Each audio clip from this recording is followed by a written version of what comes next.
This is Professor Stephen Litch in the Principles of Economics.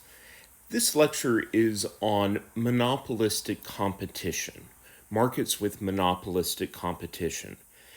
This model is somewhere in between perfect competition, which we first talked about, competitive firms, and between perfect competition and monopoly at the other extreme.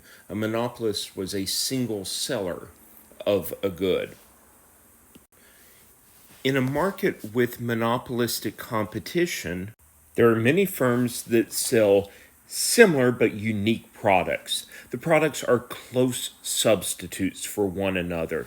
So, this is a combination of monopoly and competition in the sense that each of the firms is a monopolist producer of their product, but they do compete with other products.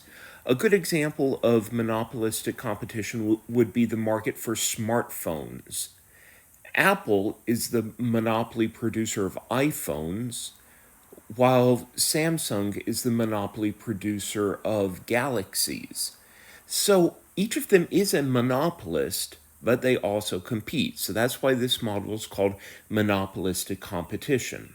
Another example of monopolistic competition might be the market for cars. There are several car companies like Ford, Chevrolet, Chrysler, Toyota, Nissan that produce similar products, but each company is producing their own unique car. Okay, so unique but also competing. A third example might be universities. Each university sells a unique product. Elon University sells a different style of education from Duke University, which is different from North Carolina State or the University of North Carolina. Each of them sells a different product, but at the same time, they are competing with one another. Each firm in this market is a price setter. They can name the price of their product, and they want to set the price high in order to make profit, but they have a trade-off. If they set the price high, it reduces the quantity that people want to purchase. So just like a monopolist, there's this trade-off between raising the price, there's this trade-off between making more money on the units you sell when you raise the price, but being able to sell fewer units at a higher price.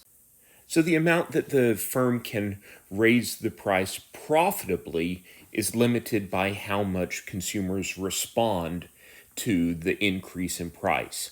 For this reason, elasticity of demand is important for determining how much the monopolistic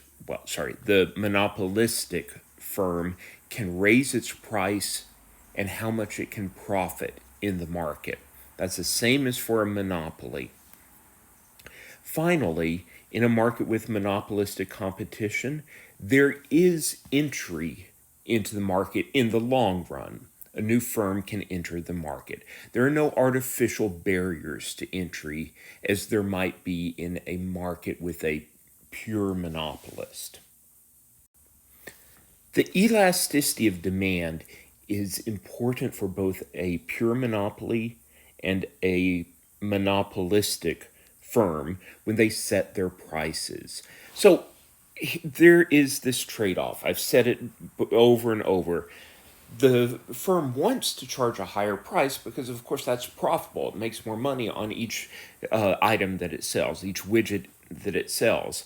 But the drawback is that as it raises its price, consumers want to purchase less of the good. So they respond to the higher prices.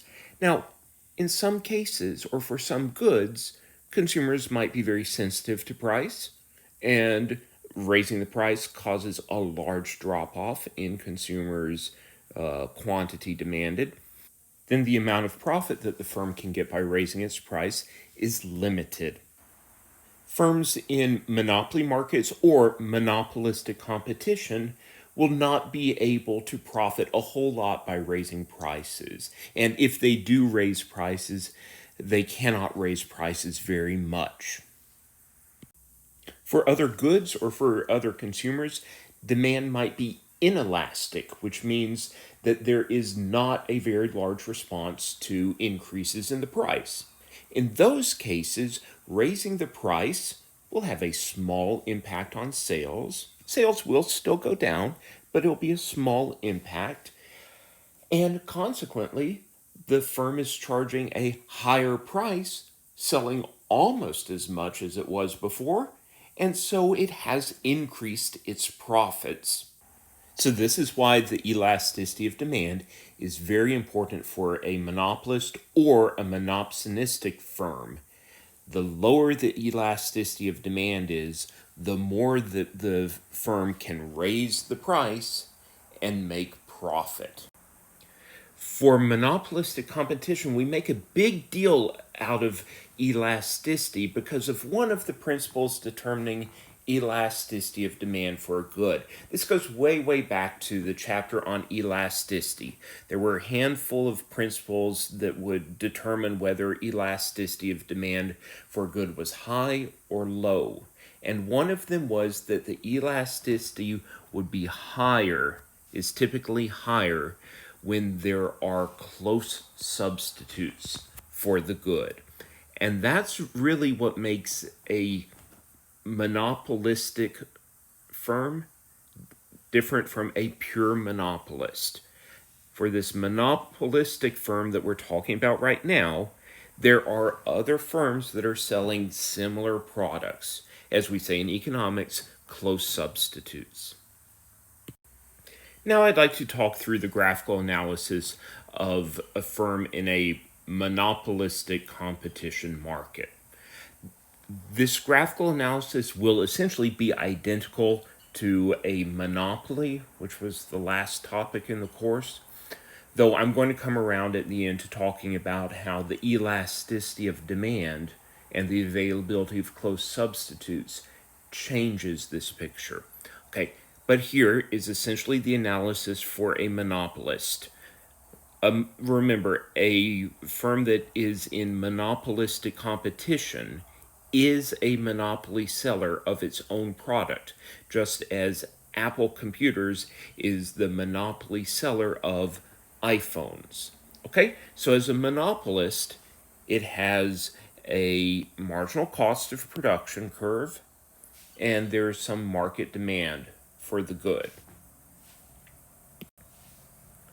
The next thing we add to this picture is the marginal revenue curve. Remember that the marginal revenue curve lies below the demand curve. It is downward sloping and approximately twice as steep as the demand curve. Marginal revenue curve measures how much revenue changes, how much revenue increases when the firm sells more. Remember, this is where the firm has a trade-off. If it increases its supply, that will bring down the price in the market. So increasing what it sells could result in less revenue, in fact. As it sells more, it brings down the price in the market. So it could end up making less money. And that would happen where the marginal revenue curve turns negative. But the important thing is marginal revenue measures how much the firm's revenue changes when it sells more. And it takes into account the fact that the price in the market comes down as it starts selling more. This firm wants to pick the quantity it produces and the price it charges in order to maximize profits. So the rule for determining the output, Q, that will maximize profits is where marginal revenue and marginal cost intersect. So marginal revenue, marginal cost, they intersect right here at this point. So that determines the quantity that will maximize profits. To determine the profit maximizing price, we read up from that quantity to the demand curve. And this demand curve tells us that people are willing to pay PMC in order to purchase QMC units. Okay? So the price we get by reading up from the profit maximizing quantity, read up from there to the demand curve. And so here we have in a picture the price and quantity that the monopolistic firm would choose in order to maximize profits. On the next slide, I want to compare this to what a competitive firm would have chosen. And just as a preview, spoiler alert, it's going to be this point right here where marginal cost intersects demand. Okay, for this competitive firm, okay, the marginal cost curve determines the supply of a competitive firm. The competitive firm will produce along its marginal cost curve. And the equilibrium in the competitive market happens where supply and demand intersect. So this point right here, that's the market equilibrium. The price in a competitive market, the equilibrium price in a competitive market is PC star, and the quantity sold is QC star. If we compare the competitive firm to a monopolistic firm, the monopolistic firm charges a higher price and it sells less output. And I'll make a couple of notes about consumer surplus and producer surplus informally. Consumers are hurt when they can purchase less of a good and when they have to pay a higher price. So a monopolistic firm is worse for consumers than a competitive market. Second, from the producer's perspective, being a monopolistic firm is profitable. The firm could, in fact, have chosen to set its price at PC. Even though it's a monopolistic firm, it could have charged a price of PC and sold a quantity of QC. But it has determined that there is something that makes more profits, and it can make more profit by charging a higher price and selling a lower quantity. So the fact that it could have chosen the competitive equilibrium, but instead chooses something different, that leads us to the logical conclusion that charging PMC and selling QMC must be more profitable for the firm than going with what a competitive market would have chosen. Let me go back to the picture that shows just the monopolistic firm. And as before, the monopolistic firm chose the point where marginal revenue intersects marginal cost to determine the quantity it sells. And then to determine the price, it reads up from that quantity to the demand curve. So I've marked the price and the quantity that it would select, and also I've left here in orange the outcome of a competitive market. So here is maybe the scenario for a monopolistic firm when there are close substitutes available in the market. It charges a higher price, sells a lower quantity. In the next couple of slides, I'm going to adjust this demand curve and show how a flatter demand curve will result in a price and quantity that are closer to the competitive market. Now, why is a flat demand curve relevant? Like, what does that really mean? It means that demand is more elastic, okay? A flat demand curve means that consumers are responsive to price changes. And that's what would happen when there are closer substitutes available. So right now, let's imagine this demand curve in the picture represents demand when there are some kind of close substitutes. If there if another firm comes out with a product that is an even closer substitute, demand will become more elastic. The demand curve will become flatter, and the price and quantity will change. Now, it's the same rule for determining the price and quantity. The quantity is determined from where marginal cost intersects marginal revenue. The price is determined from the demand curve. But because the demand curve is flatter, this point that the monopolistic firm chooses is closer to the competitive market outcome. And now I'm going to do this again as if there's an even closer substitute available. And so in the picture, that's going to look like an even flatter demand curve. And you'll see that once I flip to that next slide, price will come down closer to the competitive equilibrium, and quantity will increase, get closer to that competitive equilibrium. So let me flip to that.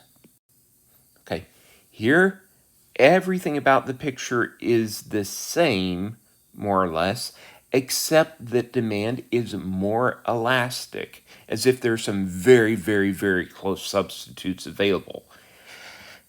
With a very flat demand curve, there's also a fairly flat marginal revenue curve. The firm uses the same rules to determine the quantity it'll produce. That's determined where marginal cost intersects marginal revenue, and the price. That's determined by where QMC meets the demand curve. Okay, but the point that the firm chooses now is not too different in quantity or price from what a competitive firm would have produced. So this is kind of the moral of the story, is that the more similar the other firm's products are, the competitor's products, the more this firm will be like a competitive firm. And that means they'll be producing an output closer to the competitive market's outcome, and it'll be charging a price that's close to what's competitive. Now, by the way, keep in mind that for the firm, having a low elasticity of demand, which means a steep demand curve, is more profitable. The firm doesn't like this picture that we see right here when there are very, very close substitutes and the demand curve is fairly flat. It's going to get fairly little monopoly profit in this case. And again, that's not what it wants. It wants lots of monopoly profit. So that leads to the next thing. The availability of close substitutes makes the market more similar to a competitive market. If there are perfect substitutes from the competing firms, then the market will be exactly the same as a competitive market, including, of course, the fact that competitive markets, there is zero economic profit for firms. So that's really the worst case scenario for a monopolistic firm, is that someone comes out with a product that is exactly identical to theirs. The best case scenario for them is that they have a product that is very different from others, because when there are no close substitutes, the firm will have the highest profits. Product differentiation is a very important characteristic of markets with monopolistic competition. Firms want to try to produce a product that is as distinct from their competitors as possible, and so they will put a lot of effort into developing unique features. So again, go back to the markets that I described earlier, like smartphones or universities or cars. All of those, of course, you can think of the advertising and how much it emphasizes the features of each product.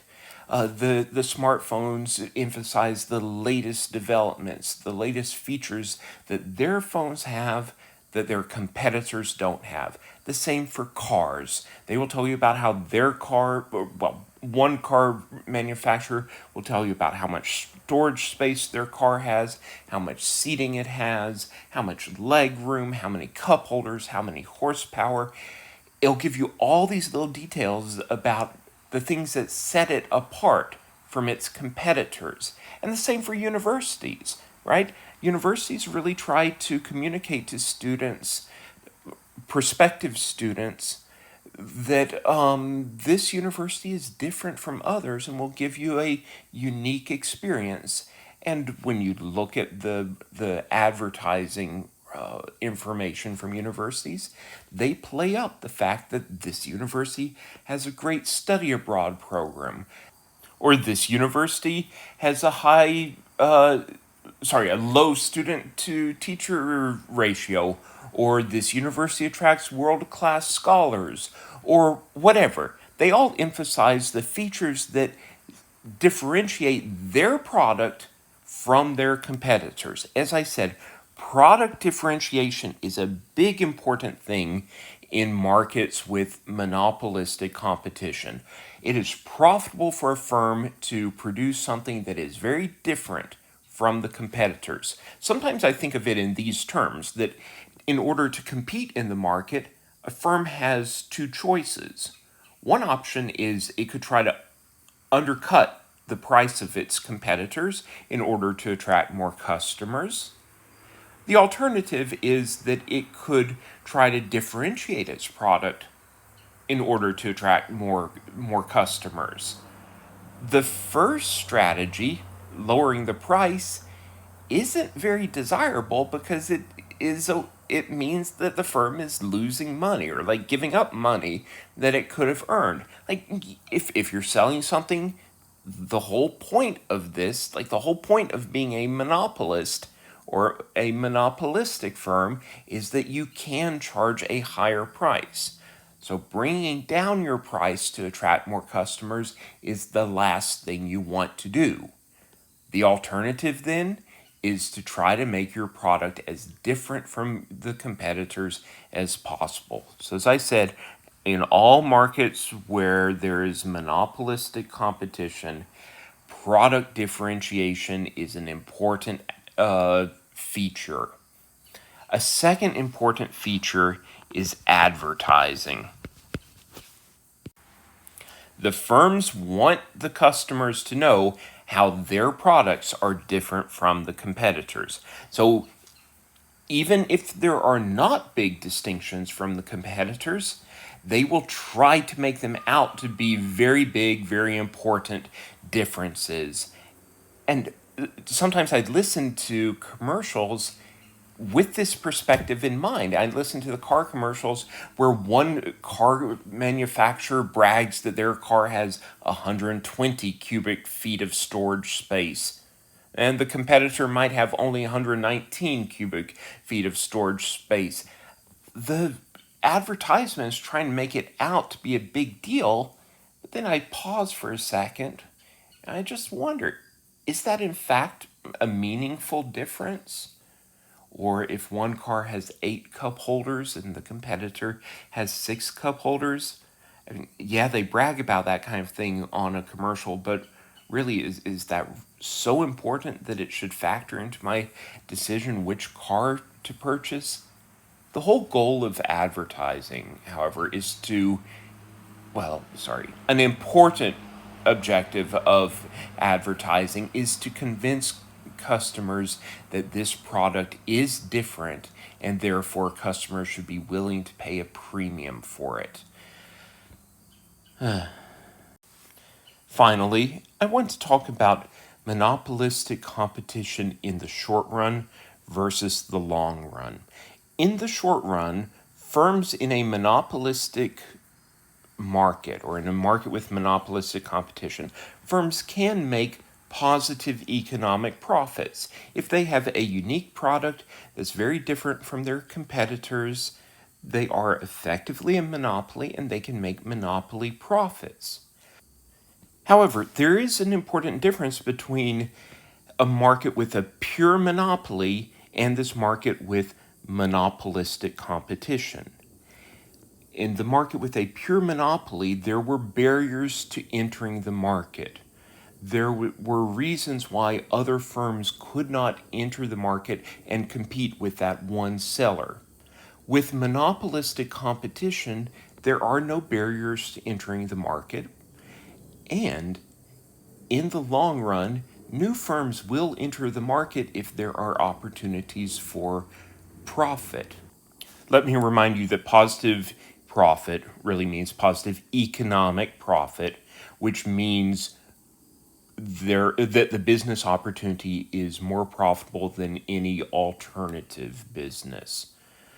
Okay, so if this industry is more profitable than other industries, other competitors will want to enter in the long run. And as they enter, they will bring the price down because of more competition, and they will be producing more goods that are similar to what this first company is producing. So, for example, about 10 years ago, the Chrysler Motor Company came up with a new distinct car, the four-door Jeep Wrangler. It was substantially different from anything else. And Jeeps have always been unique. And, that, as I've said, that's the idea in monopolistic competition, is to produce a product that's different from your competitors. And so actually a Jeep in general accomplishes that. Jeep has always done a good job of producing a product that's different from everyone else. But anyhow, the four-door Jeep Wrangler was a huge success. Apparently it found a market or found a little niche in the market that nothing else filled. No other vehicle has this combination of features. It is a sports utility vehicle, but it's actually one that can go off-road. It is a convertible, which is awesome. It's the only convertible that isn't like a little sports car. And in fact, it's big enough for a family. So it's got, plus it has the Jeep image, right? All that cool Jeepness to it.